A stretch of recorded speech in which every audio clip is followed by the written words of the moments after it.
Ignite is an ongoing series of speedy presentations. They've ranged from building multi-person pogo sticks to hacking chocolate. Any topic that geeks hold dear. Each speaker gets only 5 minutes and 20 slides that auto-advance every 15 seconds.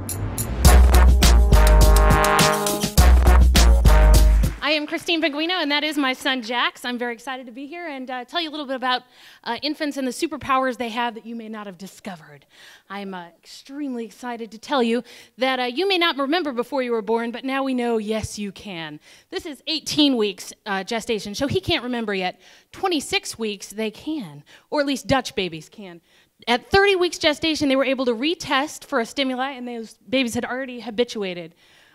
So the next thing we learned is that babies can imitate you pretty much as soon as they're born. About 0.7 hours is as soon as they've tested that out. This is Jax at a week doing it. Piaget said they shouldn't be able to do it at until 8 months. Obligate nose breathers. Turns out that babies think they can only breathe through their nose, even though, of course, they have a mouth. They could, in theory, do it through there. If you plug up their nose, they look like they're being waterboarded or drowning. They just can't breathe. Jax was able to do it around 7 weeks. That's when I stopped doing it to him. Make me love you. Babies, you are programmed to believe that they are extremely cute. We found out they have all these qualities. The same reason Cabbage Patch dolls sold lots. They've got these big eyes, a big head. We want to protect them and take care of them. The other magic thing my baby does is he treats me like his own personal thermostat. I'm his mother, and when we get skin to skin, if he needs to be hotter, my body temperature will rise. That'll also work with Dad. If he needs to get cooler, though, only it works with mothers. That means my body temperature will actually drop several degrees. Sleep sharing. This is a new and exciting front of research. Look up Dr. McKenna. Turns out that when you sleep next to your baby, and I know there's all this scary, oh no, oversleeping, you're going to kill him. Check it out, though. They can control your sleep. You're going to cycle in and out of sleep with them. They've done it with EEGs on. Look at their brain patterns. It's pretty neat. Tracking actually leads to reading. Tracking is when you follow something across. Right now he's not tracking. He's just staring at whatever's right back here, this nice bright screen.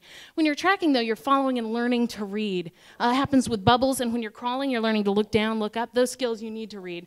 And in fact, one of the greatest ways to learn to read after learning to track is to be read to.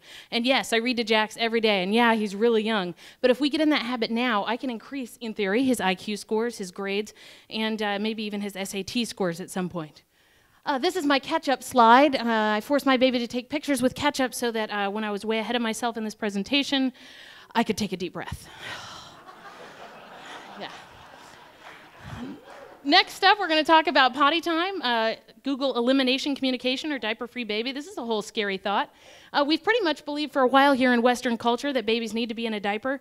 Not necessarily. It turns out they can hold their bladder and bowel movements for several hours at a time.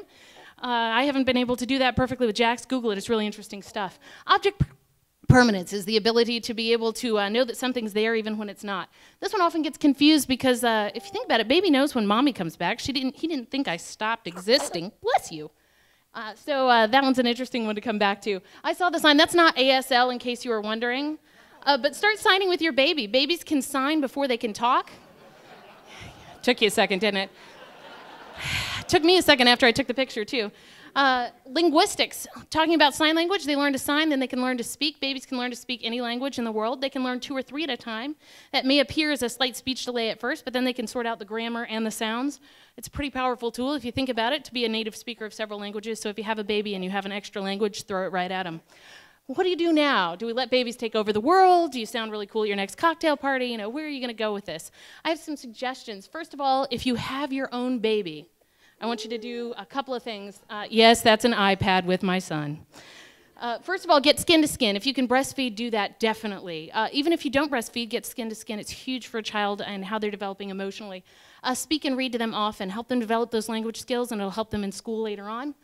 And as you're moving here forward, ask before you touch a baby. Be nice and clean and respect caregiver wishes. We always have weird, quirky stuff where we're like, oh no, don't touch his hands, but I'm okay if you touch his feet. Whatever it is, play along. We'll like you better for it. Next of all, if you're going to play with strange babies, that would be my baby since you don't know him yet, make faces with them, engage them in dialogue. You can do this and be sneaky about it. And I'm always assessing other people's babies. I'm like, I wonder if he's an obligate nose breather, but I can't test that. Well, let's see if he can remember this. Can he do this?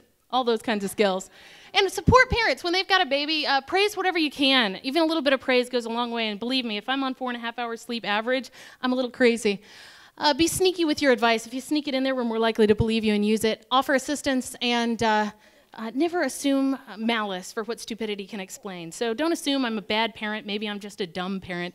Sneak me some helpful advice. And thanks for meeting me and Baby Jax.